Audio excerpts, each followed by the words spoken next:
What's up, guys? Hey, It's how we Mr. doing? I got Mr. Fretz here. It's Mr. Pablo and Mr. Fretz. We're doing test run number 2 of the podcasting equipment.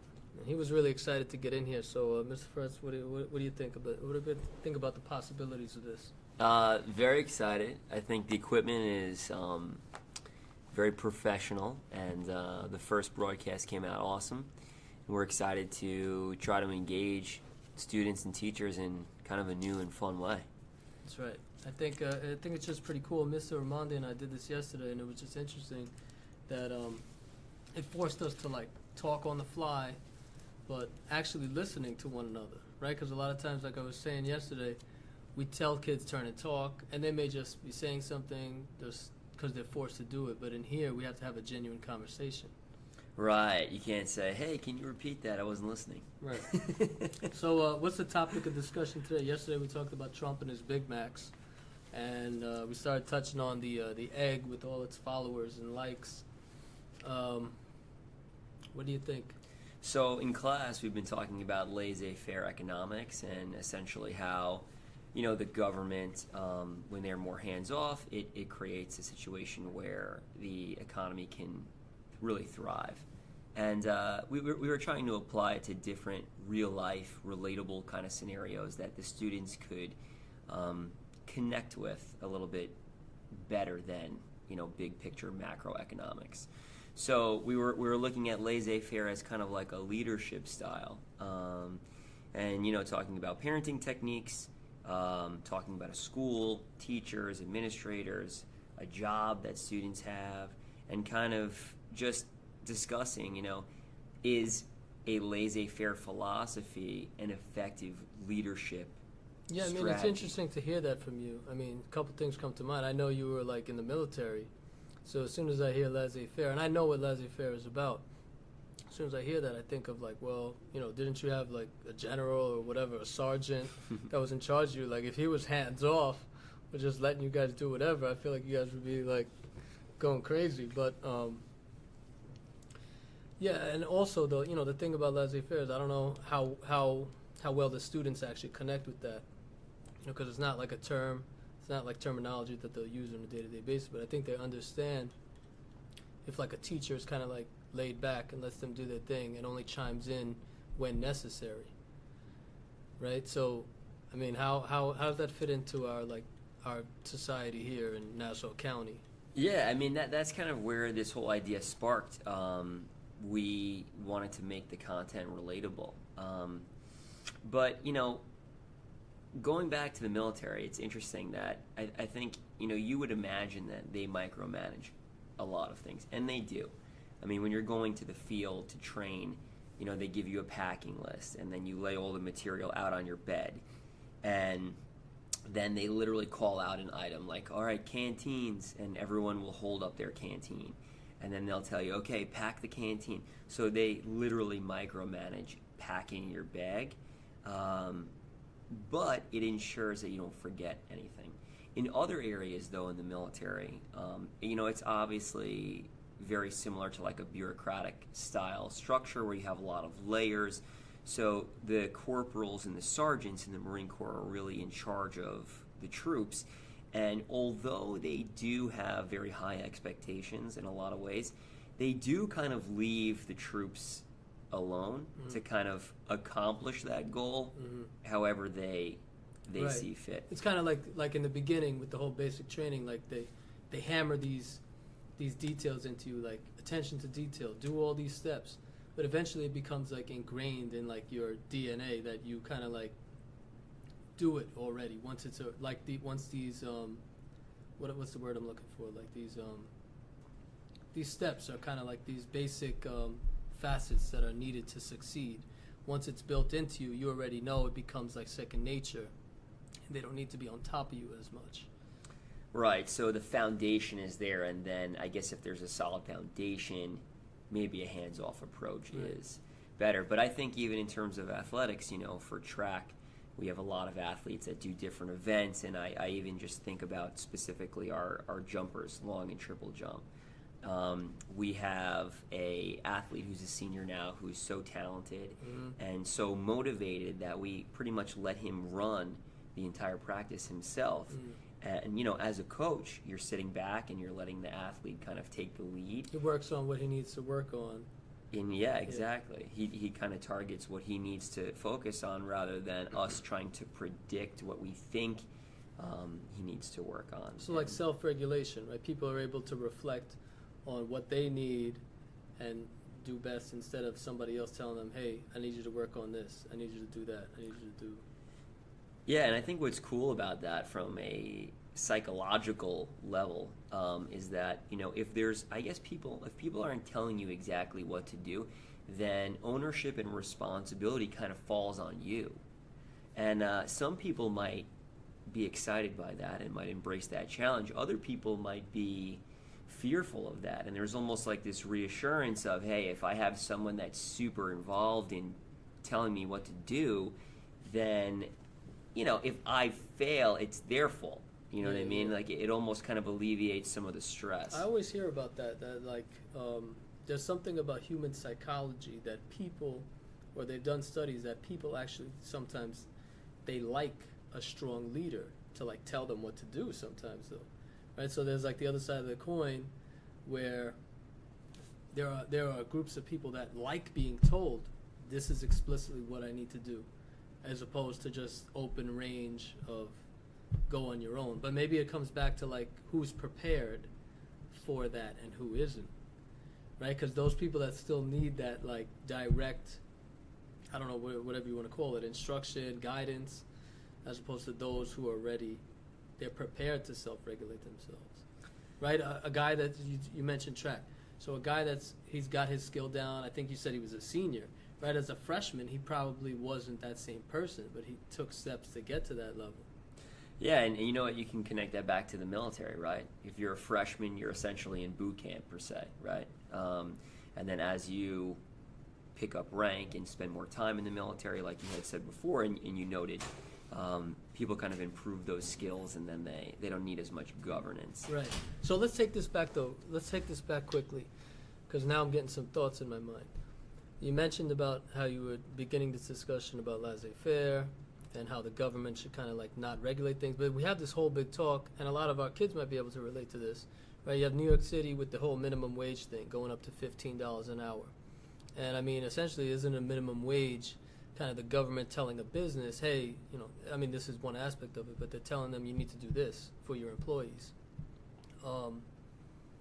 You know, and then the other side of it is that people are saying, well, if businesses have to pay their employees more, they're just going to do things to fight against it. Like, yeah, we'll pay the employees more, but the customer is actually going to pay more because we're going to just have to raise the prices of our product so that we could pay our employees. Same thing with the healthcare thing, right? If we got to pay to provide healthcare, then, you know, the prices of the services are going to go up, and essentially it just falls back on the consumer, you know, the purchaser. So I don't know. What are your thoughts about that? I mean, as far as work is concerned, I think, you know, a lot of times the government will act from a position where they have good intentions, but their good intentions don't necessarily create the best situation. So, like, the idea of minimum wage, I think, is a noble idea, and certainly you're forcing businesses to respect the effort and time of all employees by establishing the minimum wage. But then on the flip side, because there is a minimum wage, there might be a tremendous amount of businesses who use that as their baseline. Whereas if there was no minimum wage, perhaps in certain situations, competition would drive hourly rates higher. Because if your employees are productive and well compensated, it would theoretically have a snowball effect on your product, your customer service. They would work harder. And maybe instead of me going to the drive-thru at McDonald's and getting a fish fillet when I actually ordered a combo number 6 or whatever it was. But I see what you're saying, right? Less mistakes, more attention to detail. They'd be more willing to work, doing a better job, and ultimately the consumer would get a better product. Yeah, and listen, I think too, if they were making a wage that was deemed unfair, they could leave, and hopefully there would be a lot of other comparable positions with better pay who are trying to draw the better employees away from low-paying jobs. All right, so but now we just made an argument against laissez-faire, right? Because we're giving examples of why it's important for the government to not just be hands-off. Because if it was hands-off, it'd be anything goes. I mean, we could go back to the days of child labor, right? I mean, unsafe working conditions. So I guess in some areas you do need. Am I wrong about what do you? You're right. I think as with most things, this is kind of important from a social studies kind of perspective in the classroom. Most issues are kind of gray. There's two sides, and there's benefits to laissez-faire, and there's benefits to more regulation. And I think like a healthy balance of those things are really where you want to be. Yeah, and I want to get off topic, but that's how, the same thing, you have this whole push nowadays with like, socialism. But I remember coming up, like socialism was always tied with communism, and like socialism, people that are socialists, they'll claim like, we're only looking for the best aspects of, communism, like things that are actually helping society, things that are helping people. So yeah, I don't know, we get down a slippery slope there. Yeah, and I think too, like those terms have been demonized over the years, right? Just even saying that word, you're considered to be like an un-American. Right. It's like an un-American philosophy. Yeah. But who knows? I mean, things kind of change over time, and to kind of quickly just segue into. We had mentioned before that Jack Bogle, who founded Vanguard. Mm-hmm. Tell me about that quickly. Yeah, so he passed away yesterday, which was tragic. I mean, he was 89, so obviously he lived a full life. But he's the founder of Vanguard, which. What is Vanguard? So Vanguard's a financial investment company, essentially, where people can invest their money. Okay. They have pre-tax accounts. They have after-tax investments. You can buy stocks, index funds, things like that. But what Bogle is really famous for is creating the index fund. So, and the reason why I bring it up is initially that idea was viewed as un-American. And essentially what an index fund is you're buying a small piece of 500 companies. Right. Instead of buying a stock in one company. Mm-hmm. So again, the idea initially was viewed as why is that anti-American? I think just when the stock market kind of was in its earlier phases, people viewed it as cheating in a way. Like you're supposed to kind of do your homework and invest capital where you think it's going to be beneficial. And when you invest in the index, you're essentially investing in the entire market.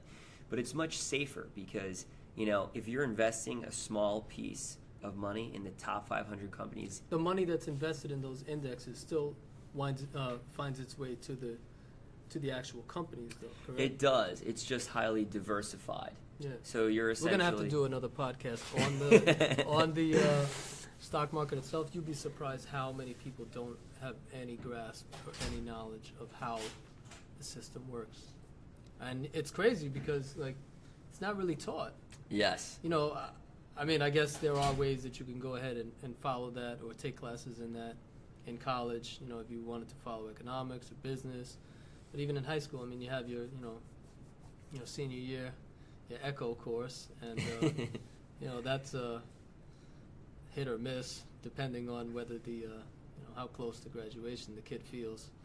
But we gotta get into the stock market a little bit. Let's talk. Yeah, that would be fun. Maybe we could spend a session on that and do some entry level stuff too. And I think a quick tie to nutrition. There's different levels. There's people who maybe are not informed, and then there's people who are informed but don't take action.